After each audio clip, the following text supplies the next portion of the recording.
Hello dear student, welcome. तो अभी buyback of shares का हम लोग ने प्रैक्टिकल प्रॉब्लम तो बहुत सारा सॉल्व कर दिया, पर जब शॉर्ट नोट आएगा तो लिखो क्या है, इसकी थ्योरी एक्सप्लेनेशन क्या है। तो बायबैक का मतलब होता है कि जो कंपनी ने शेयर्स मतलब बेचा था वो फिर से खरीद रहा है, बायबैक कर रहा है। जो शेयर्स बेचा था फिर से खरीद रहा है, तो जब शेयर्स खरीदेगा तो कंपनी की जेब में पैसा होना चाहिए। तो बायबैक क्यों करती है, बायबैक होता है क्या, बायबैक कहाँ से होता है, शॉर्ट में बता देता हूँ। डायरेक्ट भेजे में दे दूंगा ताकि तुम लोग शॉर्ट नोट में 5 में से पूरा 5 मार्क लिख सके। ओके, तो एकदम रिलैक्स हो जाओ और स्टार्ट करता हूँ, सुनो। तो बायबैक का मतलब होता है कि कंपनी अपना शेयर खरीद रहा है। Okay, the term buyback means buying back by a company share खरीदे। इससे क्या होता है मालूम है क्या, कंपनी का शेयर कैपिटल कम होता है, कंपनी का शेयर कैपिटल कम होता है। और कंपनी क्या करता है, company has to make payment to equity shoulders.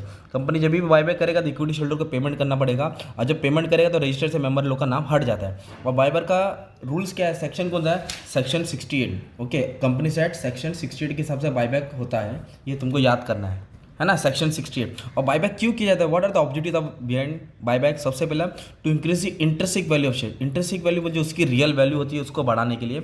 Earning per share, company ताकि एक शेयर के पीछे अच्छी अर्न करे, कैपिटल को इंप्रूव करने के लिए, नेट प्रॉफिटेबिलिटी बढ़ाने के लिए। To reduce excess share capital, जो ज़्यादा शेयर कैपिटल जमा हो उसको कम करने के लिए। टू यूज सरप्लस कैश, जब कंपनी के पास जमा किया पैसा रहता है, general reserve, profit loss, free reserve रहता है, वो जमा किया पैसा कंपनी रखे पड़ा रहता है, इसलिए कंपनी सोचती है क्यों ना अपना पावर बढ़ा ले, तो जो शेयर्स खरीद ले, अपनी ताकत बढ़ जाए, और ताकि कोई कंपनी को खरीद ना सके, टेक ओवर ना कर सके। अगर अपना शेयर किसी और के पास रहेगा और ज़्यादा खरीदे तो कंपनी चली गई, तो सब शेयर्स अपने पास रहेगा तो कंपनी मजबूत रहेगी।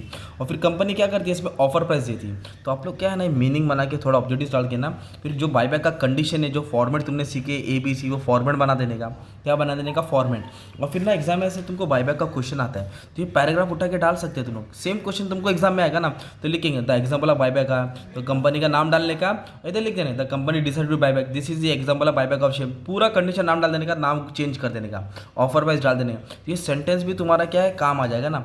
और बायबैक कहाँ से होता है, दो सोर्स से होता है, एक फ्री रिजर्व होता है, एक अदर सोर्स होता है। फ्री रिजर्व मतलब कंपनी का जमा किया पैसा, तो बायबैक फ्री रिजर्व होता है। जो प्रॉफिट लॉस होता है, जो जनरल रिजर्व होता है, डिविडेंड इक्वलाइजेशन रिजर्व, इसको फ्री रिजर्व बोलते हैं। जो कंपनी का असली पैसा होता है, जमा किया पैसा, प्रॉफिट का पैसा, क्वेश्चन भी बना देने का। और जब कंपनी बायबैक करता है तो कुछ इसका रूल्स दिया है। तो buyback of equity share can be fully paid up, कभी भी बायबैक होता है ना, फुल्ली पेडअप शेयर का होता है, पार्टली पेडअप शेयर का होता नहीं है। एक लाइन ये बन गया, a company can not buyback more than 25% of own fund. उसका लिमिट कितना है, 25% ऑफ ओन फंड, उससे ज़्यादा कंपनी बायबैक करता नहीं है। और डेप इक्विटी रेशियो, बायबैक के लिए डेप इक्विटी रेशियो कितना है, 2:1, ये याद कर लो। Has per the legal requirement debt equity ratio is 2:1, 2:1 है ना। ऑब्जेक्टिव्स भी तुम्हारा हो रहा है। और बायबैक शेयर करने के लिए has to be authorise by article of association. Article मतलब कंपनी का जो रूल्स होता है उसमें लिखा होना चाहिए, तब जाके कंपनी बायबैक कर सकता है, वरना कंपनी बायबैक कर सकता नहीं है। Equity share can be bought back, company share खरीदेगा, खास ये फ्री रिजर्व, जमा क्या पैसा थे, general reserve, profit loss, revenue reserve.